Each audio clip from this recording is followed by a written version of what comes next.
following podcast contains mature language and discussions that are not suitable for younger audiences. The opinions voiced in this podcast are our own. We are not experts on the topic we present, but have conducted our own research. Listener discretion is advised.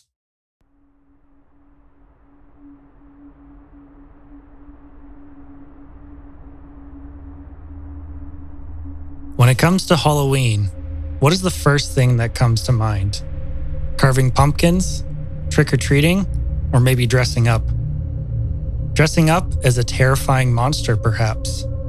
Some usual creatures that pop up this time of year might include vampires, werewolves, and even ghosts.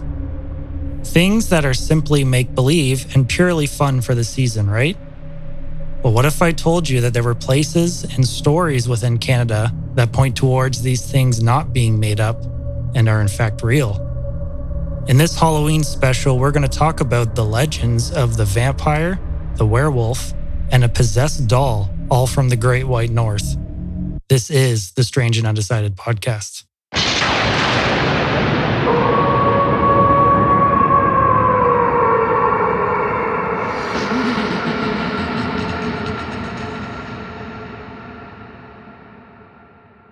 Welcome back to the Strange and Undecided podcast. I'm your host, Jarrett, joined by my co-host, Patrick. And welcome to our Halloween special. We have a very spooky episode for you today. So we've got 3 haunting stories for you tonight, and all of these come out of Canada, so it's going to be a fun episode. So as I stated before, this is our last episode for this season, and we will be picking it up again in the new year. So if you haven't listened to any of our other episodes yet, please do so. And then in the new year, we'll have new episodes for you. With that being said, let's begin.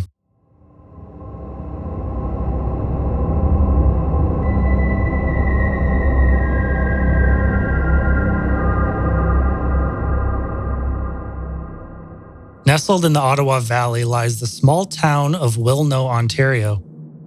Wilno is best known as Canada's oldest Polish community. The people that make up Wilno are of Kashubian descent, meaning that they're from the Kashubia area of Poland originally before they emigrated to Canada in 1858. The reason they moved in the first place was that the British were offering up land in the Ottawa Valley, and these people made the journey to start a new life. They are an incredibly proud community that still keep up their traditional ways to this day, and that is purely what they want to be known for. Unfortunately, in 1972, this image was tarnished heavily. A report was published about the community which led people to believe that evil monstrosities lived amongst the Kashubians of Wilno. This report was titled Vampires, Dwarves, and Witches Among the Ontario Kashubs. Jan Louis Perkowski, a Harvard historian and folklorist, was offered a grant from the National Museum of Man, now commonly known as the Canadian Museum of History, to research the Kashubian town and then publish an article for Canada's Mercury series. This is a collection of books on Canadian history highlighting archaeology, culture, and ethnology. 2 trips were made by Perkowski to the town of Wilno, one in September of 1968 and the other in June of 1969, where he interviewed 15 residents and was utterly shocked when they all had a story about a monster, the vampire. Perkowski stated in his report, quote, "The vampire is well represented. Practically every informant has something to say about this demon.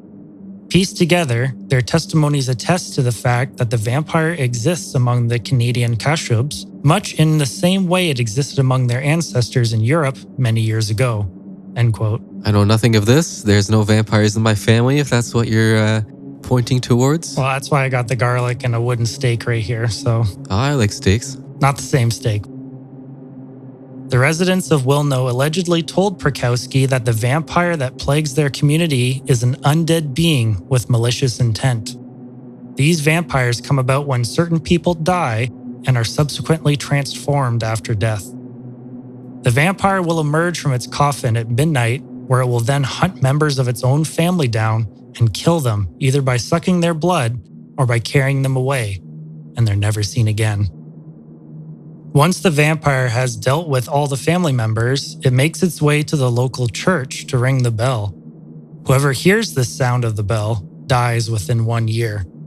After this, the vampire can rest. Is that a common thing of vampires, or is this just this specific tale? That's just this specific tale. So, for comparative purposes, modern movies portray the vampire curse as a virus of sorts, and when people are bitten by another vampire, they themselves will turn into a vampire, and then they need to feed upon humans and drink their blood in order to survive, and then it's kind of an endless cycle after that.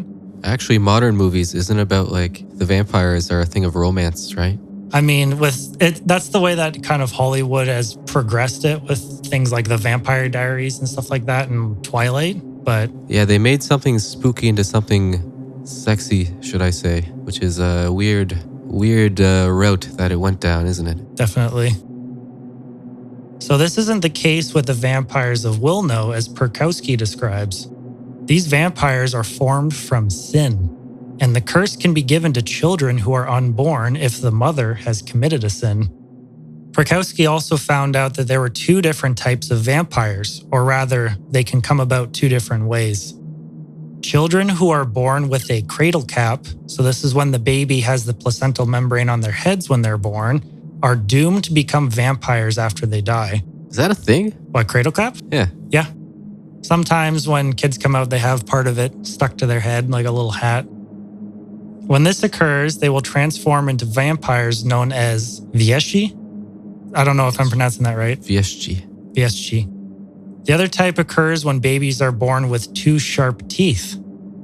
When they also pass away and are transformed after death, they are said to become Vupi. Again, if I pronounced that wrong, I'm sorry. Say it with confidence. Vupi. All right. Good news and bad news. The good news is that there are ways to stop people from becoming vampires. Bad news, it is both horrifying and disgusting in nature. For those who are destined to become Vieshi after death, the babies born with the cradle cap, that is, this placental membrane that was on the baby's head when it was born must be kept for 7 years. On the child's 7th birthday, the cap must be ground up into a fine powder and be put into the food or drink of the child, and it must be consumed. Only then are they saved. Does the child know what they're eating? No. It's supposed to be slipped into their food without their knowledge. Only then will it actually work. I mean, my mom did that with onions and I turned out okay. Maybe it was cradle cap. That's, I hear that's like a delicacy in some places in the world. Maybe not a delicacy, but like, I don't know, maybe more so like a rite of passage or just like a, I don't know, like a special thing you do. Like in cannibalistic societies? No, because it's like, it's rare, like a placenta's rare. You only have it when you have a baby, right? Yeah. And it's full of nutrients. The placenta is like what gives the child like life per se. So people kind of eat those things, I assume, as like maybe not a health thing, but more like a spiritual like rite of passage thing. I don't know. I'll stick to eating my vegetables. As for the people destined to become a Vupi, the babies born with 2 teeth, that is, the previously mentioned method will not work. No method will work, in fact. These people cannot escape becoming a vampire. However, certain methods can be performed to ensure that the Vupi does not rise from its coffin. One method is by pouring sand into the individual's coffin. This was said to stop the vampire from rising for as many years as there are grains of sand. The vampire is not able to rise out of the coffin until every grain of sand has been counted. The speed at which it counts typically does not exceed 1 grain per year. Similarly, if a fishing net is placed inside the coffin, the vampire is unable to rise until every knot in the fishing net is untied, and it can only untie 1 knot annually.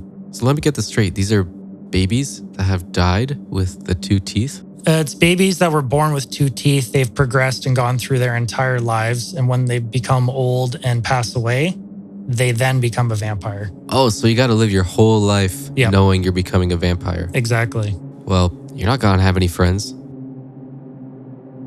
A different method is placing the body of the deceased face down in the coffin. That way, when the transformation is complete, the vampire claws its way into the earth rather than up and out of the coffin. Smart. Another method, which was considered a more permanent solution, was to place a small cross made of poplar or a coin under the tongue of the deceased. Poplar crosses were considered to be the Canadian substitute for rosary crucifixes. The European Kashubs placed these under the tongues of suspected vampires back in Poland. There is one final method, and it is a grisly one. If none of the aforementioned methods are performed, someone must dig up the vampire at midnight and will have to stab a long nail into its forehead, or decapitate the corpse with a shovel and place the head between its feet. That'd be a fun task. Imagine being the guy assigned to do that. Oh, it'd be horrible. I mean, you probably get one shot to do this in your whole life. Well, for the people of Wilno, this was a regular occurrence. So one of the people that Perkowski interviewed stated the following, quote, "There was a lot of that at Wilno in the graves. They opened graves. They cut the heads off. When they die and were born vampires and are not seen to, then they have to dig up the graves. First, he carries off his relatives, and then as far as the bell rings. It happened at Wilno. They have dug up many, but it was not told, revealed. They had to dig it up and cut off the head while he sat in the coffin." End quote. And this was a rough translation from Perkowski, from Polish to English, so some of that might not be 100% correct in terms of the sentence structure, but that's what we're given. What do they do with the heads after? They place it between the feet and then bury everything. Perkowski took all this information and published his report as factual, not considering for 1 minute that these could have been nothing more than stories. In 1972, the report was presented to the National Museum of Man, where it obviously raised some eyebrows. It was so concerning that it was shown to the House of Commons to debate if it was even worthy of Canadian taxpayer dollars. Ultimately, it was removed from the Mercury series, but it was not done soon enough. The media caught wind of this report and descended upon Wilno. This guy was hating on the Polish community, spreading rumors. He was. When the residents of Wilno found out about this report, they were outraged. The residents claimed that Perkowski was, quote, "not a sincere man. He was not what he claimed. He sat here with me in my kitchen. I told him the old wives' tales, things my grandmother told me, but we don't believe these things anymore." End quote. You know what this all points to? What's that? Perkowski's the vampire. It's always the guy trying to point the finger that should have 10 pointed back at him. Off with your head. For the past 52 years, the Kashubian community of Wilno has been trying to move past this report. Nevertheless, people still wonder, what really happened? What was Perkowski trying to do? Tell the truth or make up a movie-like tale to bring attention to himself or the community? What is the truth in all of this? Are there vampires walking amongst us? Or is this just another fantastical story? We may never know.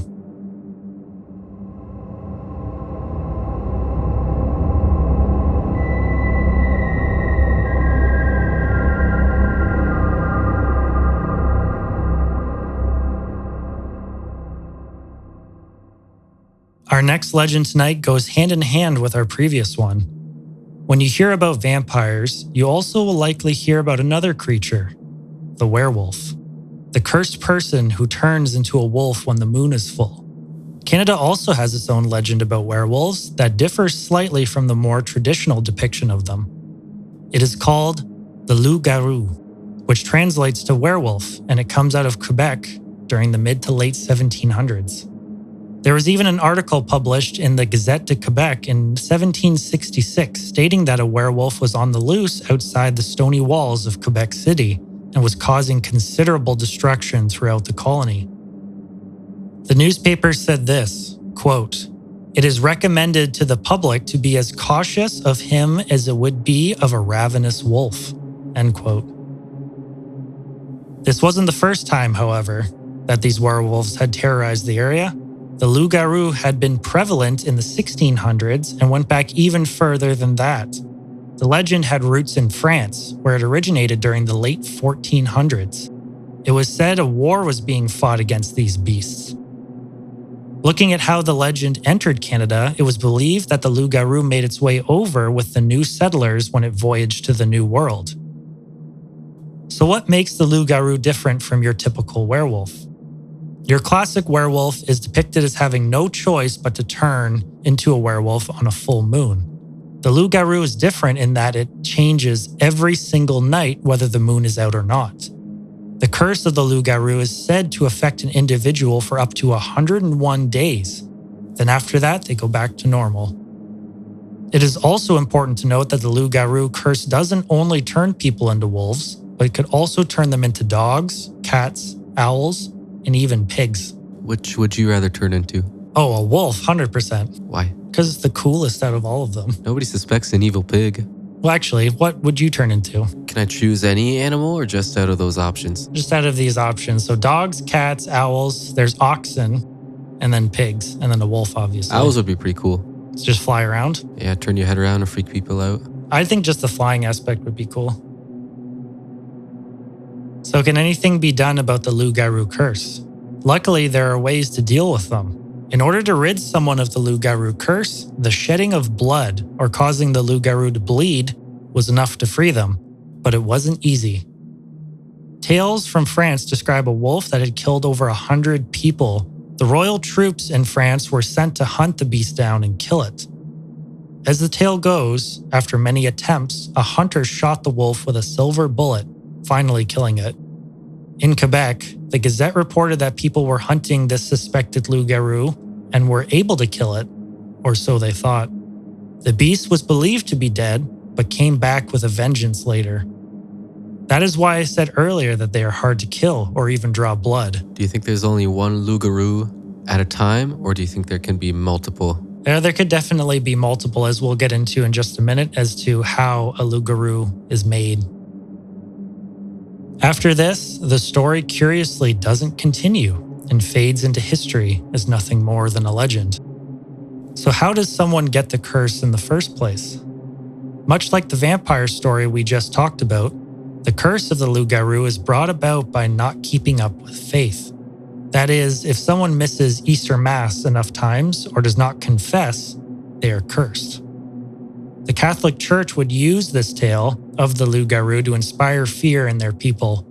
The stories told to them involved Catholics being killed by these beasts for not following the rules. Parents would also use these stories to ensure their children obeyed and followed the church's rules.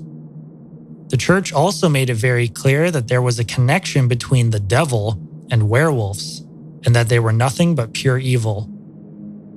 This is evident in an old French-Canadian story that originated from what we know now as Montreal Island, and is called The Devil and the Werewolves. There was a man named Jean Dubois who was considered lazy and never did any work. But his house, his barn, and his crops were still better than everybody else's. This puzzled people since Jean had nobody to help him. No one could figure out how he managed to have the best trapping lines in the winter or have fences and barns in such perfect condition at all times with no one working his farm. If this wasn't odd enough, there were reports of an unnatural roaring sound that came from Jean Dubois' property late at night when people should be sleeping. His neighbors started avoiding the place, and people in town would hurry to the other side of the road rather than meet Jean when they saw him coming. One night, Jean's next-door neighbor, Alphonse, had a bit too much to drink and was heading home. Alphonse decided that he would take a shortcut and cross Jean's land to get home quicker.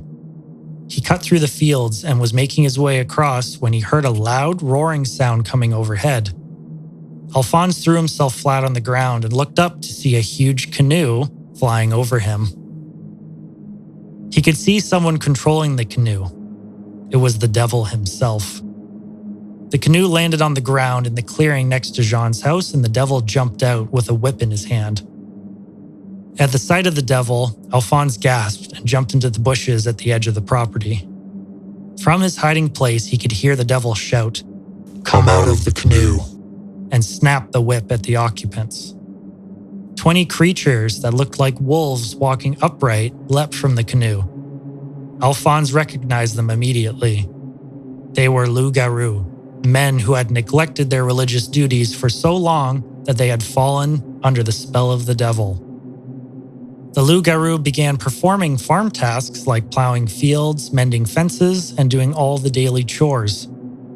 Alphonse then looked toward Jean's house and saw him come outside to talk and drink with the devil.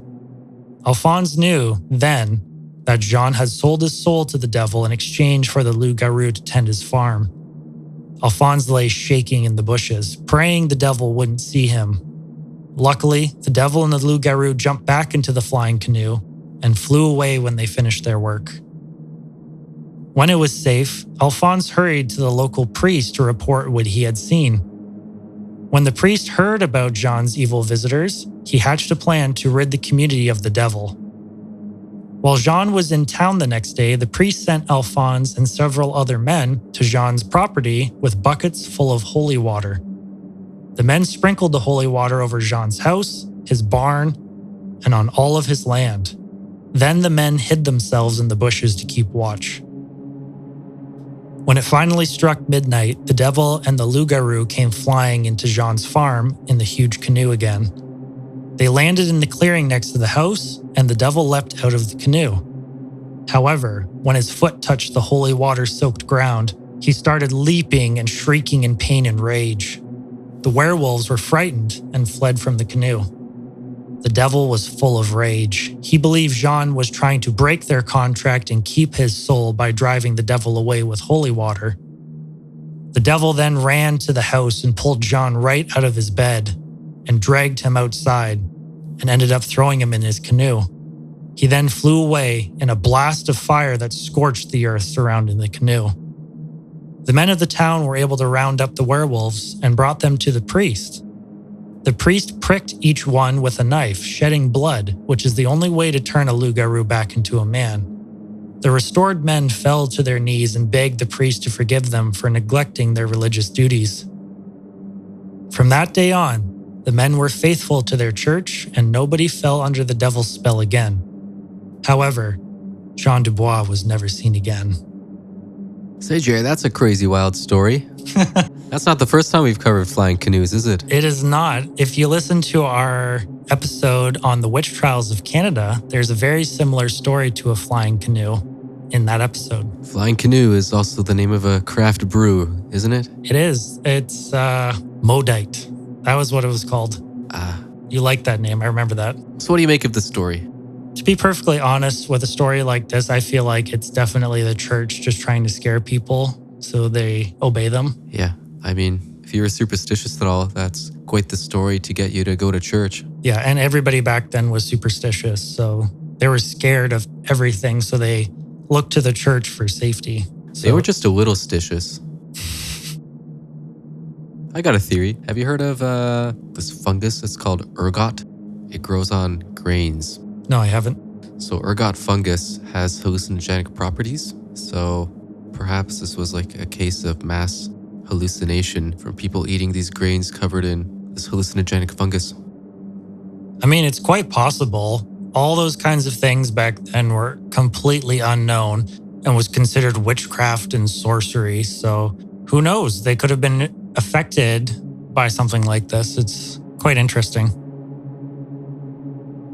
Like many legends, they remain shrouded in mystery. Is the loup-garou real or just a story meant to keep people in line? All tales start from somewhere, and it is hard to decipher over the years fact from fiction. Was the loup-garou just a vicious animal, or is there a werewolf stalking the lands of Quebec still?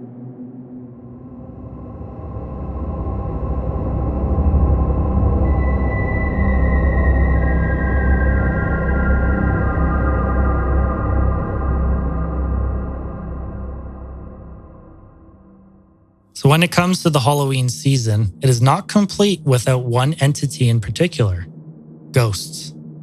But looking at that further, something that is even more terrifying are demons.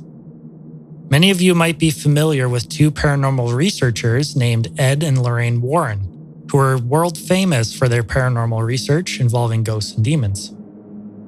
Arguably, one of the most famous cases involved a certain doll named Annabelle.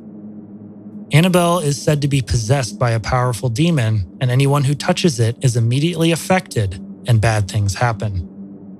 What if I told you there was a doll from Canada that was also possessed by something not from this world? That would be Mandy the doll. It doesn't sound as menacing, Mandy? Annabelle and Mandy. I don't know. Annabelle, it sounds old-timey. Mandy sounds more modern. Anything old-timey sounds more creepy to me. Since 1991, Mandy the doll has resided in the Quesnel Museum in Quesnel, British Columbia, where she was received via donation. Mandy was determined to be made in England or Germany somewhere between 1910 and 1920, but little is known beyond this. Her history is very sparse. The owner of the doll indicated that it was passed down to her from her grandmother. The doll had been locked away in a trunk for a very long time, so they brought it to the museum because it was so old. They also donated Mandy because the doll was doing some strange things in the owner's house, and they couldn't take it anymore. Was Mandy her given name? I'm not sure exactly who gave her the name in particular, if it was given to her when she was made back in the early 1900s or what happened with that. Mandy certainly doesn't sound German. Fair point, but it could definitely pass for English. The owner also wanted to make sure that their granddaughter didn't play with the doll either and feared for their safety. But most disturbing of all was this next story. The owner had started waking up in the middle of the night and could hear the sound of a baby crying.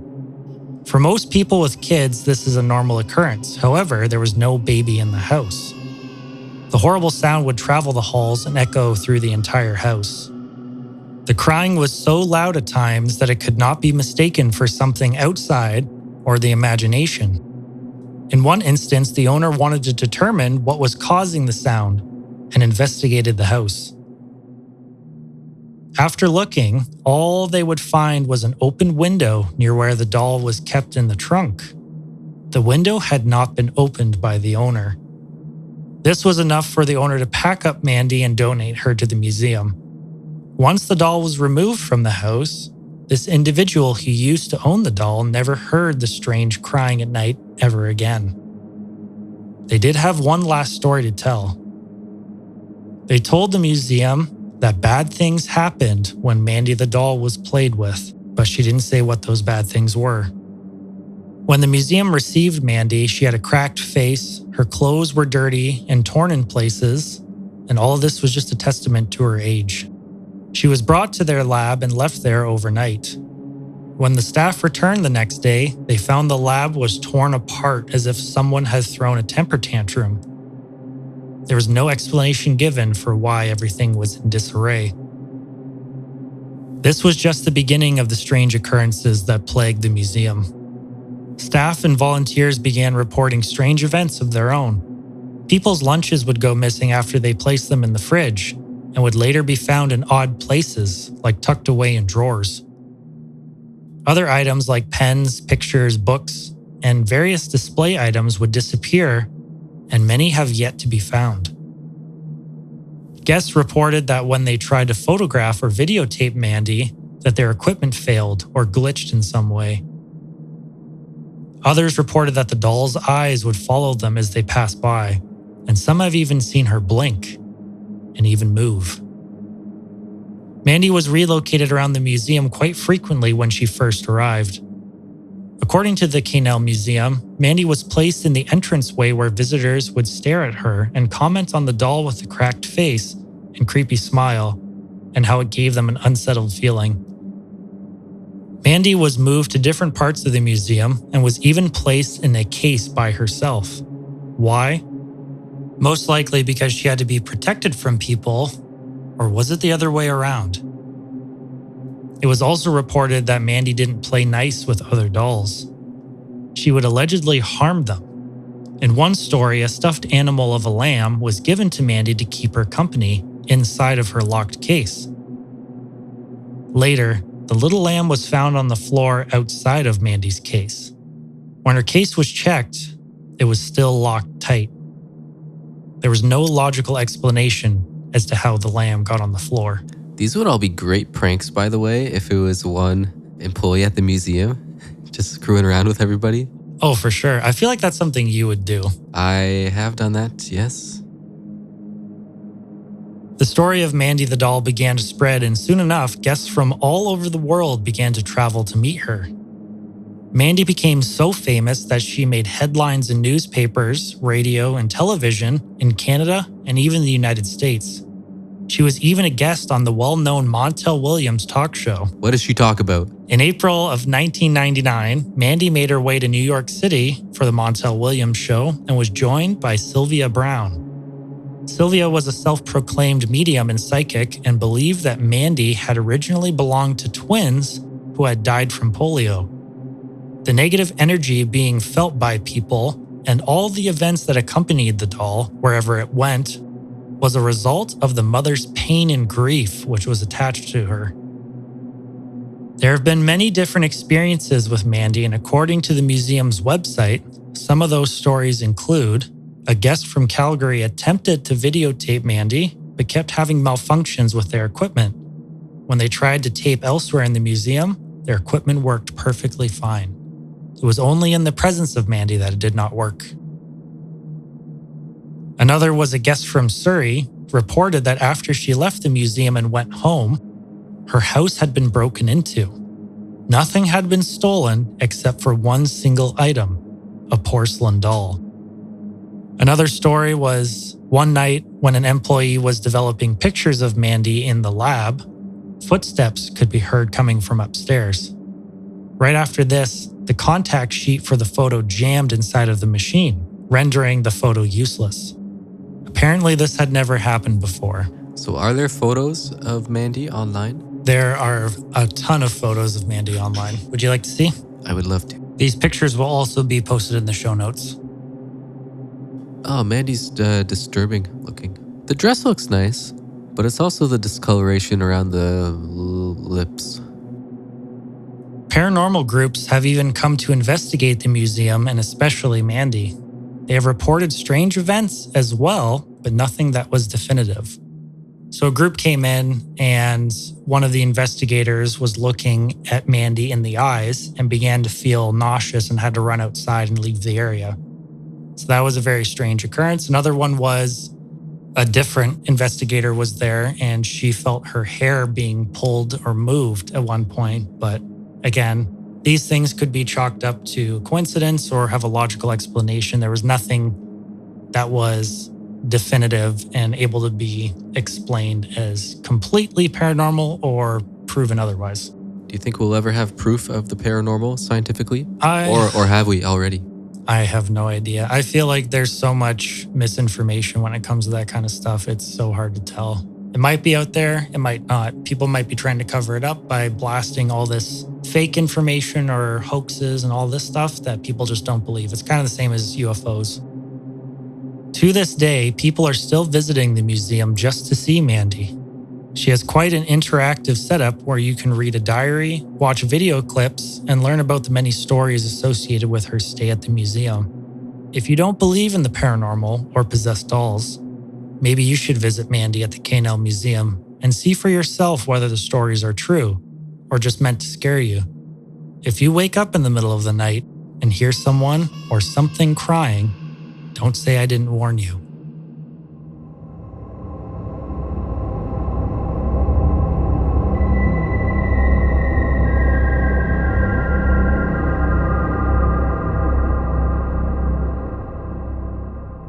Are you taking your chances? I mean, it would be cool to go and investigate kind of something like that and just see like if there was something that you could catch on your own, because it's one thing to see it on TV or read about it in an article or something, but to experience it yourself, that's unmatchable. What if these occurrences are somewhat of a poltergeist activity? Well, poltergeist, if I'm correct, it's like they feed off your energy. So it's kind of like you creating that activity. I feel like that's probably more believable for me. Like you hear stories of people saying they walk into a room and they can just sense that the energy is off. Or even people who are living, they can sense that somebody's energy is light and happy or dark and gloomy in a sense. So do you believe in like, for instance, like objects being thrown across a room, like having that being caused by like a person's energy? I'm going to say for me personally, no. I feel like that's a more of a trick kind of developed by Hollywood or people to bring more attention because it's something that's so concrete and definitive. An object in our kind of physical realm being moved. It doesn't have anything to do with energies or perceptions. So that kind of takes it to another level and is more definitive compared to just saying the room feels off, for example. See, I'm on the fence about it. There's a phenomenon called the siddhis. It's known primarily in I guess probably the Buddhist, I don't know if you would call it a community, religion, or just not even Buddhist, but just, I guess Eastern, I don't even know what to call it, philosophies. But anyway, the siddhis are supposed paranormal abilities that happen in higher meditative states. So for instance, there's like levitation, like teleportation, telekinesis, like remote viewing, like that sort of thing. And they're not controlled by you.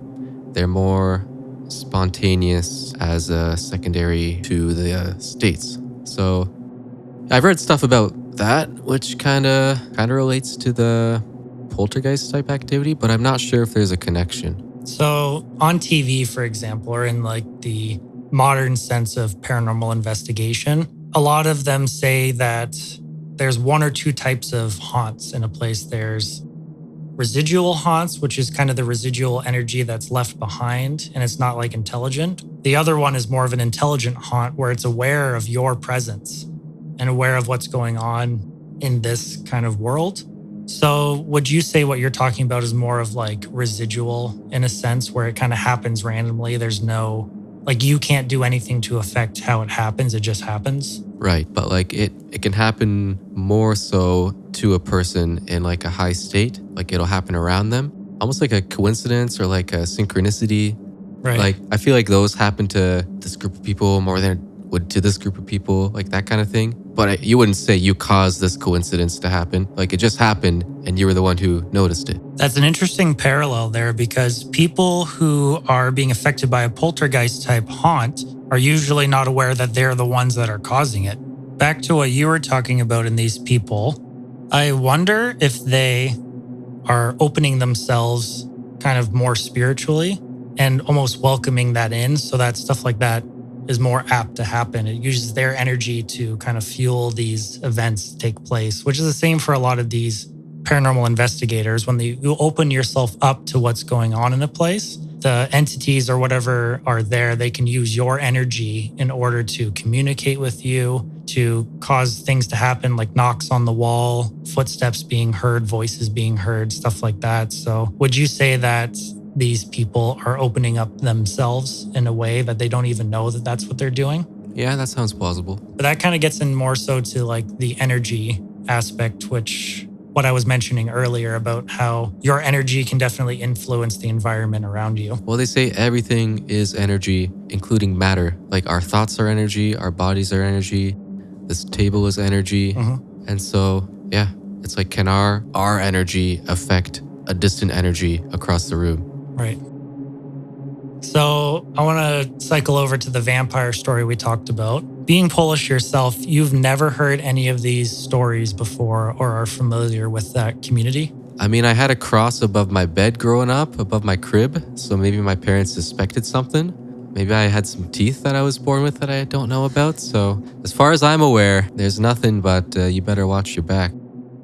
I also read some articles too. There's some pretty prominent members in that community who are absolutely annoyed about the fact that their town's known for vampires per se. They want to get rid of that image and they want to move past that and they want to show the world their culture, their traditions, as they're very proud of that, which I did mention before. We want to be known for our kapusta and our pierogi and our kielbasa. So out of the three stories, which one was your favorite? The flying canoes. I mean, that is a good story.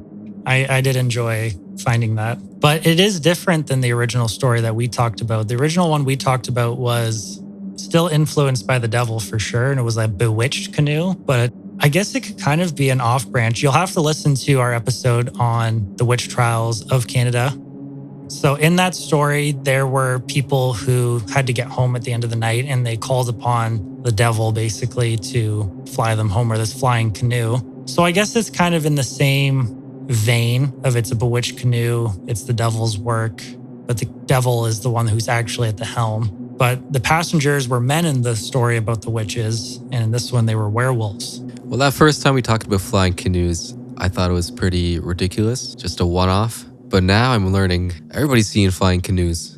Yeah, I was shocked to see that because I wasn't expecting that. And as soon as I saw that, I was like, oh man. That validates our first story. Exactly. Or not. It's up to you. Whether or not you believe in flying canoes, we will not judge. Please email us at strangeandundecided@gmail.com with your opinion. Thank you.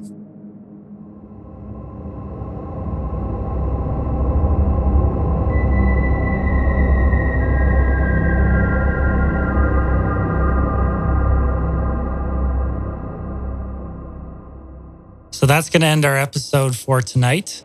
If you have any ideas or want your story featured on the show, please email us at strangeandundecided@gmail.com. So that's our Halloween special and our last episode of the year. We'd like to thank everybody for supporting us and listening to the episodes, and we'll be back to you in the new year. Happy Halloween, everyone. As always, thank you. And good night.